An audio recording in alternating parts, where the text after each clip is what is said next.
Hi, so for a while now I've been wanting to do a comparison between the latest Raspberry Pi, the 3B Plus, versus my very first Raspberry Pi, the Raspberry Pi 1B, just to see how much performance has changed over the years, and just to break out my old Raspberry Pi 1 with a nice Lego case on it that I don't think you can actually buy anymore. So I thought I'd break it down, have a look at it, compare the board to the newer board. Let's start taking this Lego apart. And it just slides right out. So wow, look at that. Just old school stuff. So as you can see, I've got a add-on board on there, which is the Berry Clip, which is my very first hat. I don't think they actually had the hat specification back then, but close enough. It's an add-on board. It's got a number of LEDs on it, a buzzer, button, and it's what I learnt my first Python on, and where I first learnt how to use GPIO functions. So just looking at the original from the start, you can tell it looks a bit more cluttered in terms of the input-output. It's got this old styles of RCA and the old headphone port on it. Still looks really nice though, and of course the massive SD card, which is a lot bigger than I remember, just hanging out the back there, compared to the latest one, which is a lot more cleaner. Even the PCB itself just looks more advanced. I don't know why, but PCBs just make me kind of happy. And this is actually the Pi that I used in my oil-cooled Pi experiment. So yeah, still smells a bit of cooking oil. So the original Pi has a single core BCM2835 on it, which is 32-bit only, 700 megahertz. The one I've got there has 512 megs of RAM. The very, very original has 256. It's a Broadcom Video Core 4 on the SoC. 10100 networking, which I think is shared with the USB. So anything going on over USB will slow that up, I think. No Wi-Fi capability. Only 2 USB ports on it, whereas the original only had 1. And no Ethernet port on it at all actually, and of course the big SD card storage and no ability to boot from USB. Whereas the new Pi has a quad-core BCM2837B0, which is 64-bit, and is a quad-core 1.4 gigahertz. The heat spreader enabled it to be clocked up to that over the standard Pi 3, I think. So it's a lot faster there. Uses the same Broadcom Video Core 4 as the original, but I think these 2 and above can use OpenGL, as the originals can't, and the Zero models can't. The new Pi has full gigabit networking with its own Ethernet chip, but it will actually only run up to 300 megabits per second, I believe, and it has 802.11ac with Bluetooth. Of course, it's a B+ model, so it's got 4 USB ports and runs from micro SD and can boot from USB. So there were 4 tests I did. There was boot time.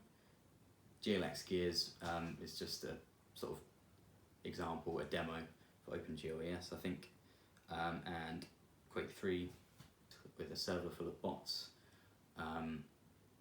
just to see how it runs, general FPS, and see how playable it is between the 2 Raspberry Pi versions, and then calculating pi to 15,000 digits on both, using a custom Python script.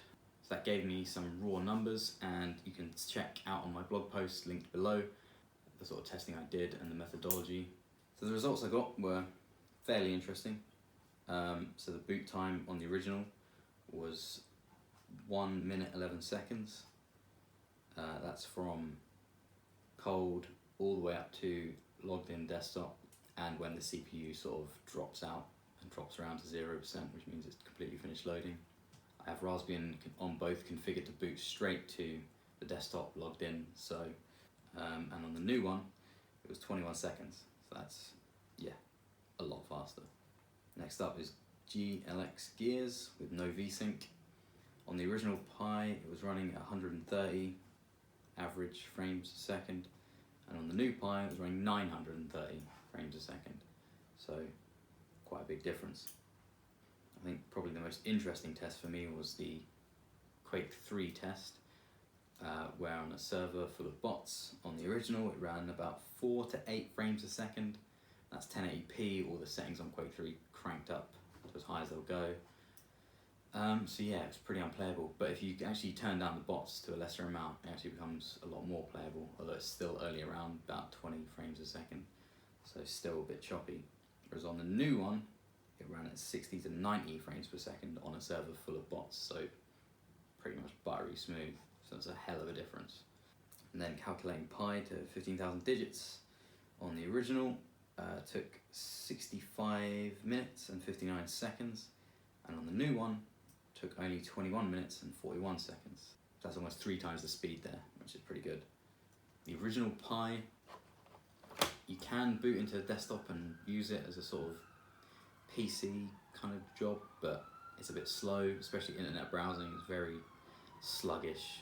You can't watch YouTube videos on it, so you're better off just working from the command line, really, with the original. Whereas the new one, the sort of quad core and the extra RAM on it really makes it possible to actually browse the internet as long as you're not going through anything too heavy. It will also play YouTube videos, 720p, 1080p, but they're a bit choppy, and especially when you start getting to 720, 60 FPS and 1080, 60 FPS, they start getting a bit, yeah, that's when it starts to struggle a bit. I need to actually get a case for this one and probably clean it a bit more, as when I was running it, it was getting quite hot and smelling quite a lot like cooking oil again. I think it's really fascinating to see how far the Raspberry Pi has come from some small low-powered machine that you'd ideally run from the command line and just put Python on and just run scripts and attach stuff to actually something that is powerful enough to be almost a desktop-grade computer where you can web browse, play a lot of retro games, and it will do these things quite smoothly, quite fast.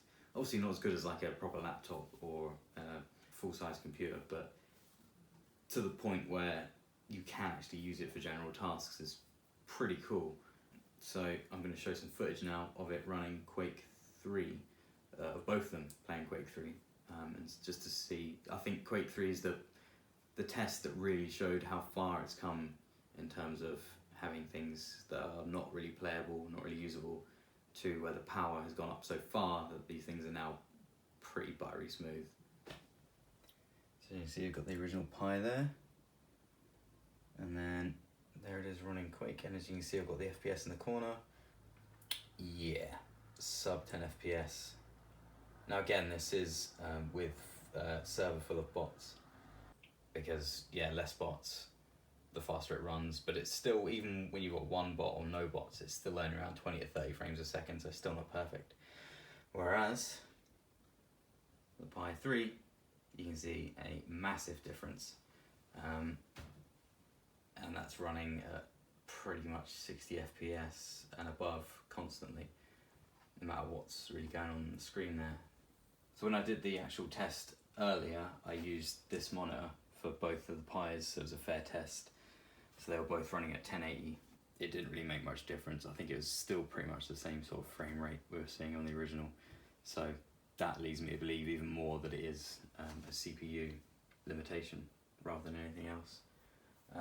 But yeah, you can see there's the difference between the two is just massive. It's a shame I don't actually have the original Pi 1A to test on, because that would be very interesting. But generally the B will still give the same sort of results. It's still the same CPU in it. It's just got a bit more RAM in it. This is in no way an exhaustive sort of test or benchmark. In my post I've linked other websites that show much better results, much better testing. This is more just sort of a very high level view of how far the Pi has come. So if you liked this video, give it a like, subscribe for future projects, and for now I'll just chuck in some nice video looking around my old Pi and my new Pi with some cool music. Maybe some music from Doom or something. No, Quake music. I'll use Quake music.